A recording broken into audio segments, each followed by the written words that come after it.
Right, we're out with the usual suspects, and just in case any landowners have any doubts what we're doing, it says tent on the back in big letters. We've got Vintage Dave with us with his vintage low, and he's got a Mark 1 Quasar allegedly. So we're going for a swim and camping up high on the moors up there. We're going to try out the first time the Nortent Vern 1. So thanks for joining us on this a beautiful May day in the north of England. Thanks for coming along.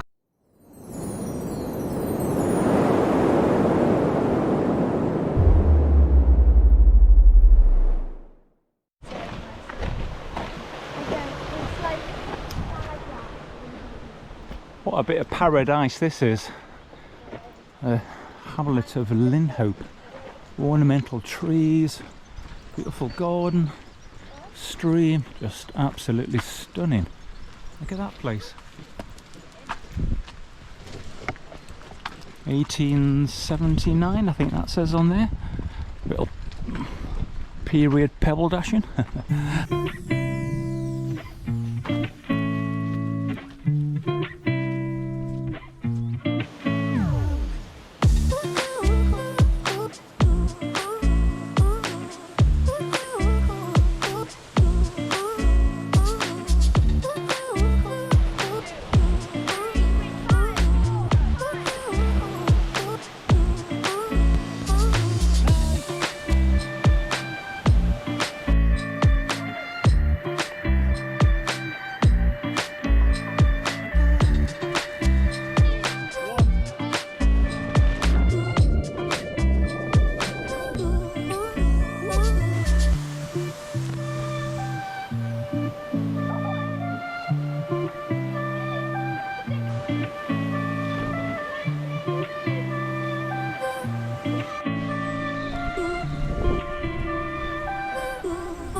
This pheasant doesn't know how lucky it is that I'm standing on the lead.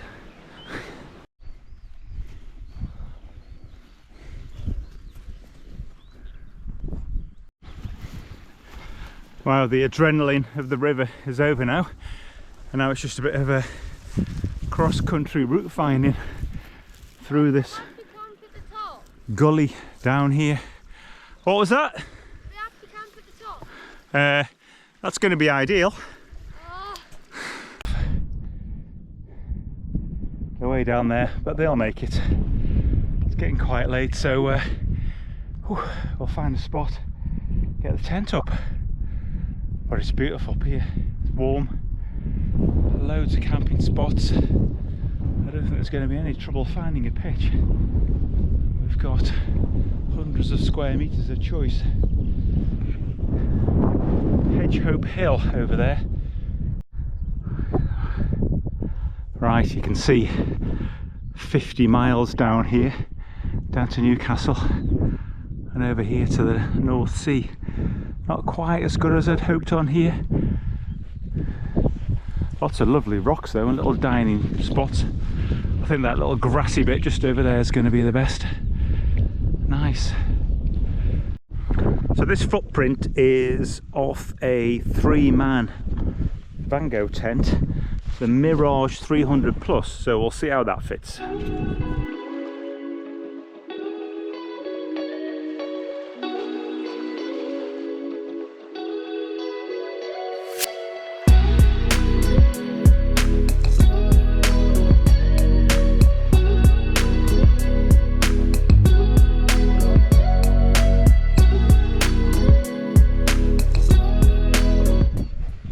So that's it. On the Nortent side it said 3 to 4 minutes to pitch when you get used to it, and they're not wrong actually. Lightning quick. That footprint fits pretty well really, a bit overlapping here. So your first time in it, Joel, what do you think? Cool. I dibs that side.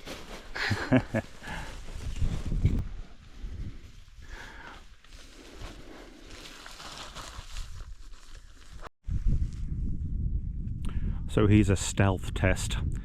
There's the Vern 2 on the right, and a 25-year-old quasar on the left. I think it's pretty stealthy, really. Be interesting to see later on how it looks stealth-wise when you've got a light inside. I think that'll make quite a muted effect. Back in the day, wild country, this one. Lovely tent.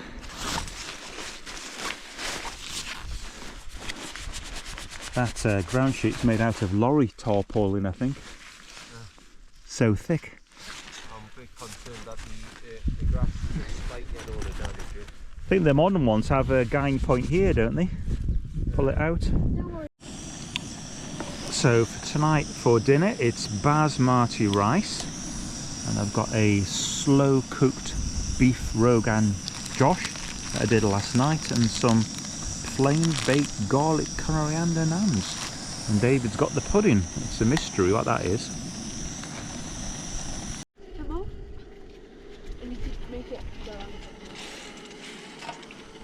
How is it? Yummy. Nice. Great. Cheers, everybody. Cheers. Cheers. A toast with Top of the range. Lion's golden syrup, custard. Got you. Got you. We're getting judo lessons here. Straight over like that, okay? Yeah, just like, I mean, So if you want to know a lot more about the in-depth features about this tent, please watch the first video I did about this, the garden pitch. But I've just had a few kind of like extra thoughts about it. So this is inside the really big vestibule. But somebody commented on my other video that, you know, you'd never find anywhere to pitch it. It was kind of like much too big. But this distance here, from here to here, is 102 centimetres. Now, a Hilleberg Namach is 105 centimetres, which is just that much more. But with the Namach, if you think about it, that would be the shape of the inner tent going there. So that's losing a massive amount of volume on the inner tent. So where I've got the rucksack there, that would be still usable space with the Namach. But I can put like that there, which you couldn't do with a traditional kind of tunnel tent where it just kind of slopes down. Plus this being a very strong structure here, in high winds you won't get that kind of depression coming down. So this space here will actually remain usable. I've not tested the tent in strong winds yet, but that's my impression that that would actually happen. So space-wise, kind of like in the inner tent, there's absolutely loads there. So this is 2 regular size Cedar Summit mats with our sleeping bags on top, and the dog's going to go there, and loads of space to sort of sit and socialise, really. it's an incredibly spacious tent. Yeah. I mean, imagine if it was raining, inclement weather, it's actually perfect. It's a social space. I'm very impressed. So we've got 2 adults here in this side, and 2 growing fine young men who are picking beef out of their teeth in that end. So we're not even in the inner tent yet, so we've got a really good sort of sociable space here. Yeah, brilliant. And it's quite a nice light neutral colour, isn't it, inside? The colour on the inside is better. I like it in the inside. It's a little bit dark on the outside, but I like it both sides. Yeah, it does look dark on the outside, but it's deceptive, even though it's kind of like a cloudy evening now. It's a really pleasant kind of like neutral colour. I like the vents on both sides as well. I think it's an incredible feature where it's going to keep the condensation out. Yeah, so there's a little hoop and toggle system there, and you can just kind of like tuck that in the pocket at the top there. That's brilliant. Good. And as an example of the size, the footprint I've put down here is actually from a Van Gogh Mirage 300 Plus, so it fits nicely, kind of like a three-man tent. Good. So here, this is actually the clip points for the crossing pole, but you can actually attach them to each other, and that should like stop that flapping around in the night. The one on the top there is just kind of like resting on the top, and these Velcro attachment points here are also for the crossing pole, but you could place an extra guy line on there, and that Velcro is really tough. So if you had wind coming from this direction and you wanted to reinforce it a little bit more, even with the crossing pole on, you could put an extra guy out point on that just to create a little bit more strength. There's no wind tonight, which is fine, but you know, just a light breeze. Seems to be not much ripple going on though. In terms of ventilation, we've got a vent at the top of that door there, and of course another mesh thing. Really strong sort of silky mesh here. So one thing that I didn't particularly like is when I was packing it, because these end poles are in situ, you can't really scrunch the tent down into a tiny ball, even though it does pack down pretty small. You'd have to actually remove these poles, but there is a little adjuster there and an eyelet, so you could loosen that and take that pole out. The way they say to actually pitch this is to have this kind of a perfectly flat triangle, and this part actually pulled out more, just like that. So that's kind of like sloping over that way. But yeah, looking forward to spending a night in it.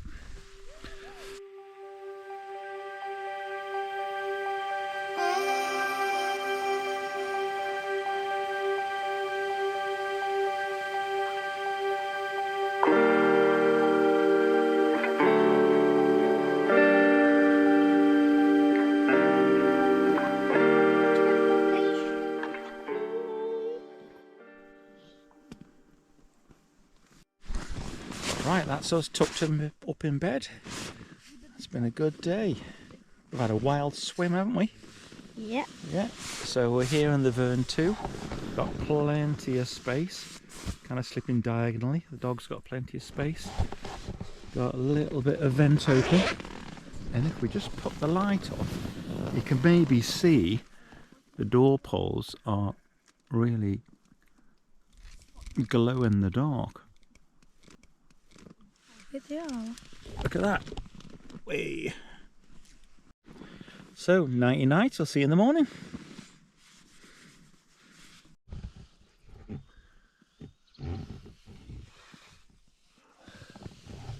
Morning.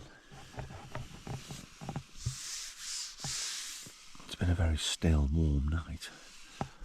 There's no condensation in here. Just had that vent open. And this mesh on this side open. It's been fine.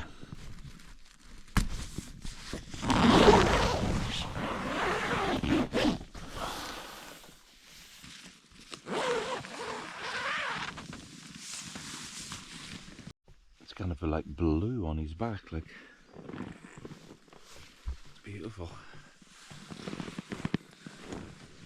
Right over there.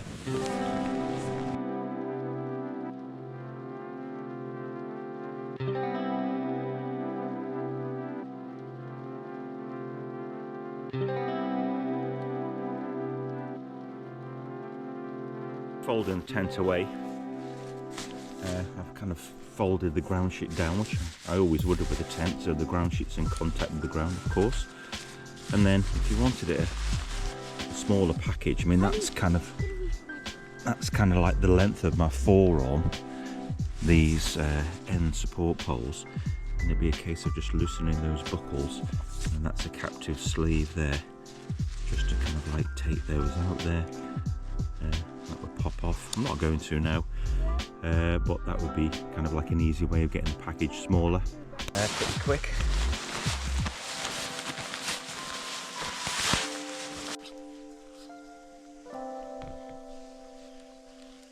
go.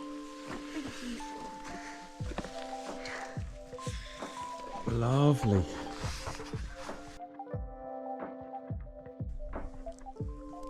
No bother in the tent. Oh, it's a nice little spot.